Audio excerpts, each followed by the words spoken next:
Okay, let's unpack this. Welcome back to the deep dive. Today, we're really focusing our high-powered analytical lens on the Pi Network token. This is a project, it constantly generates discussion, really divides opinion sometimes. You've got those who see it as this grassroots revolution, and then others who are, deeply skeptical about its actual utility and structure. Our mission today is pretty comprehensive. We've gathered, a fascinating stack of recent source material. It's a blend. Rigorous technical analysis on one side and concrete updates about its ecosystem development on the other. I'm actually looking at price charts, And we're definitely not just reading press releases, we are synthesizing both, trying to see if these two narratives, the technical hope and the fundamental growth, if they're finally maybe aligning. Yeah, the sources really present this two-pronged view. There's a technical argument that seems to signal a potential short-term, maybe even aggressive price recovery.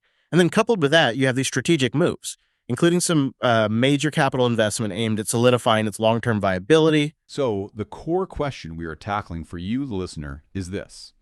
Given all the persistent skepticism, the high volatility we always see, are these recent developments, these bullish chart patterns, and the focused utility upgrades, are they robust enough? Can they actually overcome the prevailing bearish sentiment that's, let's face it, dominated the market for months now? What's fascinating here is precisely that tension. You've nailed it.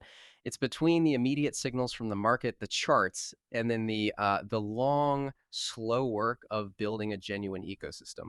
When we look at the charts, we see classic indicators: seller exhaustion, high probability of an impending reversal, potentially.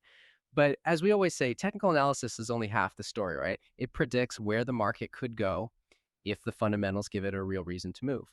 So yeah, we will drill down into specific chart patterns, things like the falling wedge, which is often highly reliable, and the concept of bullish divergence. We need to really understand the technical argument there. Then once we sort of establish that foundation, we have to pivot, look at the catalysts. We'll analyze concrete improvements like the recent Pi App Studio update that now integrates AI into its developer tools, which is interesting. And the very significant, almost provocative, you could say, $100 million Pi Network Ventures initiative. It's a classic crypto scenario, isn't it? Can chart optimism meet strategic capital injection to really drive true adoption? Right. Before we dive into that intersection of charts and capital, maybe we should just make sure everyone's on the same page. The fundamentals of the project itself. Why does Pi Network even exist? How is it different from, the 1,000 other tokens out there? Let's just briefly cover its foundation. It launched back in 2019. Came from a team of Stanford University PhDs. And that academic pedigree, it immediately set it apart a bit. Lent it a certain gravitas, maybe compared to some anonymous crypto launches we see. Yeah, and the initial design brief was, revolutionary in its simplicity, really, their core goal. It was really about promoting mass crypto adoption and making it accessible, right, and environmentally conscious, too. Because historically, crypto mining was gated. You needed expensive hardware, massive energy consumption. It was a high barrier to entry. Pi aimed to eliminate that. They engineered a system where users can mine Pi coins simply, ecologically, using just a smartphone. The mechanism itself is almost comically easy. You open the app, press a button once every 24 hours. That starts the mining session. And the computational demand is negligible. That's crucial. It sidesteps the environmental critiques while making sure it's broadly accessible, especially in global markets, maybe those with low banking access but high smartphone penetration. And this decentralized accessibility, that's really its defining feature. But the system is also designed to reward participation and growth, correct? Yeah. Exactly. The economics are built heavily on network effects. That's key. You get a base mining rate, sure, but you can increase your speed, sometimes significantly, by expanding your network. That means referrals, building a security circle of trusted users. This structure, it incentivizes community building, and it relies on decentralized human verification, kind of like proof of work via social trust rather than pure computational power. It's a very clever mechanism for, potential viral growth. And crucially, this isn't just about stacking up tokens, is it? For any currency to hold value, it needs usage, utility. What's Pi's explicit strategy for actually generating that utility? The foundational strategy is really about fostering an entirely internal economy through applications. They aim to increase the utility and therefore the value of the Pi coin by enabling developers, entrepreneurs to create and use web applications, essentially building a kind of Web3 marketplace directly on the Pi platform. The ultimate goal is to move beyond just simple accumulation into real-world transactions, application use. That's the bridge they really have to cross, to move from just being a community project to a recognized digital currency. Okay, that sets the historical stage perfectly. We get the mission, Broad adoption, easy mining, utility via an app ecosystem. Now let's pivot hard. Back to the technical side. Why are the charts apparently screaming that a significant price move is imminent right now? Right. So, as we established, the current trading price is hovering around, what, $0.20? And this is a crucial number. It represents a multi-month low point. It follows a very steep, very aggressive downtrend. Remember, the token hit its historical high of $2.98 way back in late February of this year, 2025. So dropping from nearly $3 down to 20 cents, that signals prolonged, relentless selling pressure, market exhaustion, basically. But, when selling pressure exhausts, these technical patterns tend to emerge. And our sources are highlighting one of the most reliable reversal signals in charting, the falling wedge pattern. It's appearing quite clearly on the daily chart. A falling wedge. It's a beautiful term for what's usually a pretty difficult phase for holders. Yeah. Walk us through the geometry of that and maybe more importantly, the psychology that actually creates this bullish pattern. Okay, so the falling wedge is defined by two converging trend lines, both pointing downward. This indicates a period where the market is continually making both lower highs and lower lows, just grinding down. But critically, the geometry shows that the upper trend line, think of it as the ceiling of the price action, is steeper than the lower trend line, the floor. That structural difference in steepness, that's the key, isn't it? It suggests a specific shift happening in the market psychology. Absolutely. Think of that upper trend line as representing the enthusiasm of the sellers. The faster decline in that upper line means sellers are becoming less and less effective at pushing the price down aggressively. Each subsequent low is coming at a slower pace. It means the bears are, well, running out of steam. The momentum of the decline itself is fading, even while the price is still technically moving lower. It's sort of like a spring being compressed, right? The force applying the pressure is weakening, and the energy for a release is building up. The implication for traders is pretty powerful. This geometry often signals an impending trend reversal. When the price finally breaks out above that upper steeper trend line, and this often happens with a sudden surge in trading volume, it frequently leads to a sharp, sustained price appreciation. It's really a visual representation of selling exhaustion, and it's traditionally proven quite reliable in predicting upward moves. Okay, so we have the visual cue, the falling wedge. That takes us right into the second signal, which is often seen as even more compelling because it uses quantitative data, not just geometry. I'm talking about bullish divergence. Exactly. Bullish divergence is where we look beyond just the naked price chart. We examine momentum indicators. Our sources point specifically to the relative strength index, the RSI. Divergence happens when the price continues its bearish descent. It keeps making lower lows. But key indicators, like the RSI, are simultaneously making higher lows. So the market price is dropping, but the strength of that selling momentum, measured by the indicator, is actually strengthening on the buy side, or at least weakening on the sell side. Is that right? Precisely. It's a conflict, Yeah. a mismatch. The price hasn't yet caught up to this hidden shift in underlying momentum. Imagine the price falls to $1.20 and the RSI reading is, say, 29. Then the price falls further, maybe to 919 cents. That's a lower low on the price chart. But if the corresponding RSI reading on that $1.19 low is actually 32, which is a higher low than 29, that's your divergence. It confirms the psychology we saw in the falling wedge. The downward movement is now being driven by fewer and fewer participants. It suggests the majority of available selling has probably already happened. This makes it a widely trusted precursor to a potential reversal. Okay, let's look at the specific data point mentioned. The current RSI figure is noted at approximately 29. What does an RSI down in that range fundamentally mean to a technical trader? Well, any reading below 30 is generally the established line. It signals that an asset is profoundly oversold. Now, the technical definition of oversold isn't just that the asset is cheap. It means the speed and the magnitude of its recent price drop have been disproportionately fast and steep compared to its historical movements. Basically, the asset has been hammered so hard so fast that statistically, the probability of some kind of rebound, even just a simple correction back toward the mean, increases dramatically. So when you combine an oversold RSI, like this 29 reading, with the visual evidence of a falling wedge, and then you add the quantitative confirmation of a bullish divergence, well, the combined signal suggests a pretty robust and comprehensive decline in net selling pressure. The technical argument for an imminent, possibly sharp upward move is therefore looking very strong based on these classic indicators. Okay, that sets the technical probability. Now let's map out the potential roadmap. If this analysis holds, if these technical forces prevail, where are we potentially heading? Right, so the current price is around 0.20 cents. The first critical level everyone's watching is the foundational support. That was established back in April 2025 at $0.18. That's the floor, that's the line in the sand. If the market breaks below $0.18, then this whole bullish pattern is likely invalidated, and we could, unfortunately, see fresh new lows. But let's assume, for the sake of argument, that support holds and the momentum we just discussed kicks in. What's the primary target that these technical analysts are focusing on? The roadmap seems to indicate a highly aggressive primary target, $0.50. Now, that isn't just an arbitrary number pulled out of thin air, is it? The sources highlight this as the primary psychological barrier. Why 50 cents specifically? Why is that so crucial for Pi Network? Yeah, $1.50 represents several key things. First, it's a significant round number, and round numbers always act as major psychological hurdles. They usually attract clusters of sell orders.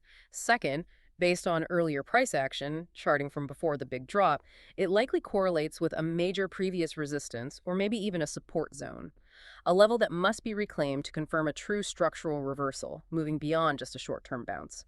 And achieving that $1.50 target, well, it represents potential growth of a staggering 150% above the current $0.20 level. That kind of rapid, explosive move is exactly what defines a potential short squeeze scenario. And that term short squeeze needs maybe a little specific context when we talk about the Pi market. Good point. Let's dedicate a moment to that. We hear short squeeze thrown around a lot in crypto. But how does that apply specifically to a token like Pi, especially given its unique structure involving locked tokens and maybe liquidity challenges? Right. A short squeeze happens when traders who bet the price will fall, the short sellers are suddenly forced to buy the asset back rapidly to cover their losing positions as the price unexpectedly moves up against them. Now, in a token with known or at least perceived liquidity challenges like Pi, where a significant portion of the tokens are locked up and not freely traded on the open market, any sudden surge in demand can have an outsized impact on the limited circulating supply that is available.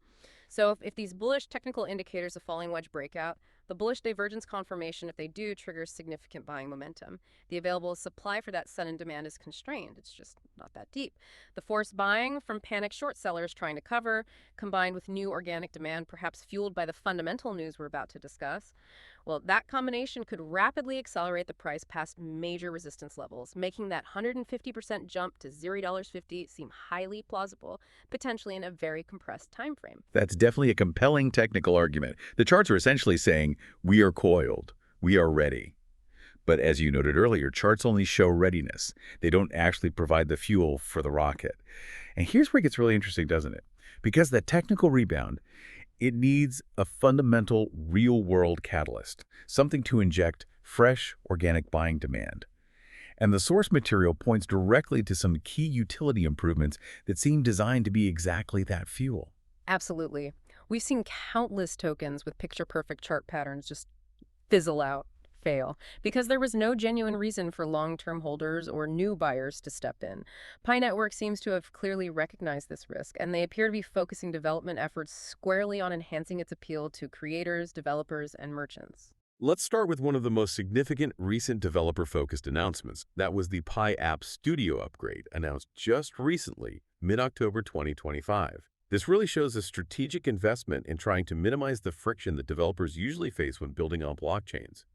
The upgrades specifically detail the integration of artificial intelligence, AI, right into the developer toolkit. And they seem to be leveraging AI not just as some kind of buzzword or gimmick, but to fundamentally streamline the app creation process within the Pi ecosystem. Yeah, this is a shrewd move, I think. For instance, the upgrade includes things like AI generation of logos for new applications and automated AI-generated welcome messages for chatbots embedded within those apps. Now, this might sound minor, like small features, but for a solo developer or maybe a small startup team, these are actually crucial, time-consuming tasks. Consider the comparative barrier to entry. If you want to build on legacy chains like Ethereum or even newer ones like Solana, it still requires significant specialized knowledge, infrastructure setup, dealing with complex smart contract languages, high gas fees.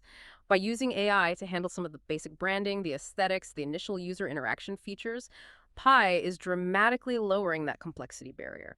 The implication seems pretty clear. They are focused on building a robust, friction-free, user-friendly environment for developers. If they can actually attract builders who found other chains too complicated or too expensive, well, they could rapidly expand the utility available on the network. Okay, so that's about making it easier to build apps. But they also need to show that people are actually using the currency for practical purposes, day-to-day stuff. The source material provided some specific, concrete figures that seemed to illustrate real-world utility coming out of the PiFest 2024 event. Right. PiFest 2024 was less about the developer side and more focused on physical world adoption. A critical test case, really. It was designed as a demonstration of actual transactions for goods and services using Pi coins. And the data cited does show substantial global reach. Participation apparently spanned 160 countries. And the numbers on the ground, they sound impressive. Over 27,000 active vendors, plus another 28,000 test merchants registered to participate. That's nearly 55,000 potential points of sale globally. But let's maybe challenge that data critically for a second. What does registered to participate truly mean in practice? Are these potentially just vanity metrics, or is there evidence of underlying transaction volumes we should consider?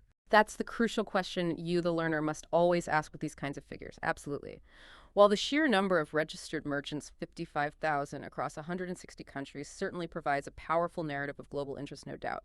The true measure of success, of course, lies in verifiable transaction volume and velocity.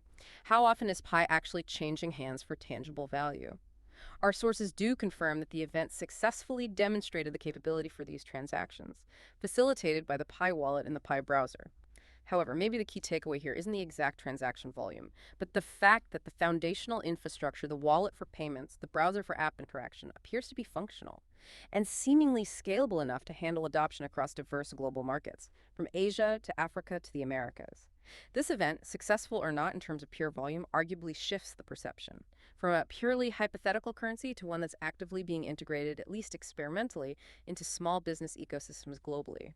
That infrastructural readiness, that's a vital precondition for any price recovery to be sustainable long term. Okay, so we have the technical readiness signaled by the charts. We have improved developer tools using AI, and we have at least a demonstration of practical merchant use cases. Now, let's talk about the initiative that seems designed to turn potential utility into, well, maybe guaranteed utility. I'm talking about the massive strategic financial move. Yeah.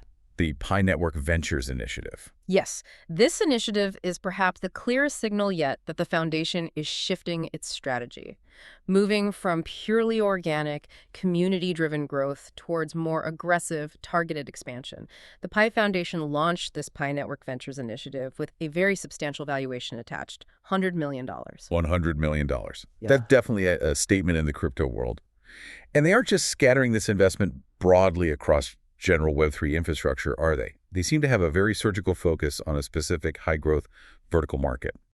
That's right. They are explicitly targeting investments in gaming startups. This strategic choice is incredibly revealing, I think. Gaming is almost universally recognized as perhaps the single most effective entry point for mass consumer adoption of blockchain tech. It provides a familiar, engaging environment for users. They can interact with digital assets, with tokens, often without needing a deep technical understanding of blockchain mechanics underneath. And the rationale provided by the foundation is quite transparent. The objective is explicitly stated as strengthening the utility and the velocity how often coins change hands of Pi coins. They plan to do this through strategic investments that drive high user interaction. So by injecting $100 million into high-potential gaming projects that integrate Pi, they are essentially trying to buy guaranteed future utility. They're trying to ensure that there will be a robust, exciting reason for potentially millions of users to spend and earn Pi coins within a fun, engaging environment they already understand. Okay, so if we connect all these dots now, if we look at the bigger picture, you've got the technical indicators suggesting that selling pressure is exhausted, maybe a reversal is due. Then this $100 million war chest targeting gaming, alongside the AI developer tools and the PiFest adoption data, provides a potential tsunami of positive fundamental catalysts. Catalysts that could justify that technical reversal and maybe even trigger that short squeeze we discussed, pushing towards that $1.50 target. Yeah, this confluence, this meeting point of technical optimism and these fundamental growth strategies, it definitely places Pi Network at an undeniable and extremely interesting crossroads right now. For you, the listener, this really is the moment where theory, the charts, potentially meets practice, the utility building. However, and there's always a however in crypto, we absolutely must temper that enthusiasm with a dose of market reality. That's the necessary role of any proper deep dive, isn't it? Absolutely. Let's turn to that critical assessment. Despite the bullish patterns, despite the massive capital injection plan, the market currently exhibits highly mixed sentiment overall. What is the fundamental challenge that the project still faces, regardless of these positive signals? Well, the short-term outlook, even with that falling wedge pattern in place, remains explicitly described as bearish by most analysts covering it. That is the core tension. The market has just been conditioned by this prolonged downturn since February. Sentiment is low. And bullish patterns, however reliable they might be historically, can absolutely be invalidated if the market simply lacks the conviction or maybe just lacks the capital necessary to push through those major resistance levels overhead. The potential for that short squeeze towards $0.50s definitely exists on paper, but it requires two really non-negotiable elements to actually happen. First, a significant sustained burst of buying pressure, real volume. And second, for those fundamental catalysts, the new games funded by ventures, the new apps built with the AI tools to generate enough actual usage volume to offset the inevitable selling pressure from long-term holders who might want to exit on any rally. Yeah, it is absolutely crucial for you, the listener, to understand the significant investment risks that are outlined in all the source material we looked at. We are reporting the analysis, the potential scenarios, but we are definitely not endorsing a definitive outcome here. We have to look at the specific caveats that complicate this potentially bullish narrative. The risks are both structural and market-based. First, as we mentioned, there's the inherent high volatility of the token itself. Price swings can be wild. Second, that prevailing bearish sentiment is deep-seated. It continues to challenge any upward price movement. Even relatively small selling volume can rapidly drive the price back down towards that critical $0.18 support level if buying interest remains weak. But perhaps the most significant structural challenge relates to liquidity. And critically, the large percentage of Pi tokens that currently remain locked within the network. They're subject to the project's specific vesting mechanisms tied to mining, security circles, and app usage. When a significant portion of a token's total supply is inaccessible, is not freely tradable, it creates a continuous potential dampener on price discovery. Any future unlocks or scheduled token distributions can add sudden, potentially unpredictable supply to the market, and that can undermine momentum gained from technical patterns or positive news. This is the persistent structural headwind the project really has to navigate carefully. Okay, so this combination, the technical analysis suggesting a turn, and the fundamental upgrades aiming to provide a reason for that turn. It really places Pi Network in this fascinating state of maybe suspended animation. The technicals, they clear almost textbook signals from the falling wedge. The bullish divergence, they suggest an immediate sharp price turn might be due. Meanwhile, the fundamental developments, the AI-enhanced App Studio, the strategic $100 million ventures fund, they provide the potential long-term rationale that might actually sustain a price rebound if it happens. So to summarize our core takeaways for you today, Pi Network is currently relying on classic technical analysis patterns to signal a potential immediate aggressive price rebound. The target everyone's watching is that crucial value-dollar difference psychological barrier, representing a potential 150% growth. This technical hope is being actively supported by tangible utility expansions, things like state-of-the-art AI developer tools aimed at lowering the creator barrier, and, very significantly, a strategic $100 million venture capital fund specifically focused on securing adoption through the high-growth, high-engagement gaming sector. Yeah, and this whole situation raises a really important question, I think. One that gets to the very heart of the Pi Network project's original ethos, its initial vision. Remember, the project began with this highly decentralized grassroots vision, didn't it? Easy, smartphone-based mining accessible to literally anyone globally, focused on breaking down those traditional barriers of entry to crypto. It was built entirely on the premise of mass, inclusive adoption. Now, today, in a clear bid to accelerate utility and gain legitimacy, the project is strategically injecting $100 million via a foundation-run venture capital fund. That's a highly centralized mechanism, isn't it? It focuses investment on specific commercially viable sectors like gaming, with decisions presumably made by a central entity, the foundation. So here is the provocative thought we want to leave you with today. How does this inherent tension, the tension between the original grassroots, accessible, decentralized mining mechanism and the deployment of these centralized multi-million-dollar venture capital funds, how does that ultimately shape the long-term decentralized vision and the actual adoption path of the Pi Network? Is strategic capital injection, that $100 million fund, a necessary paradox? Is it something required to achieve mass utility and validate the project in the broader crypto world, even if it seems to subtly contradict the initial spirit of completely open, accessible, bottom-up development? It's really a tension between idealism and pragmatism in the tough world of crypto adoption. That's a deep consideration. Thinking about the necessary trade-offs, perhaps, in building any mass-adopted blockchain network today, we absolutely must reiterate the final warning found in all our source material. The cryptocurrency market, and Pi Network within it, remains highly volatile and fundamentally unpredictable. Please ensure you conduct your own thorough research. Understand the specific structural risks, like those token lockups and the liquidity situation we discussed, before you even think about making any decisions related to cryptocurrency investment. That was our deep dive into the converging technical and utility signals surrounding the Pi network right now.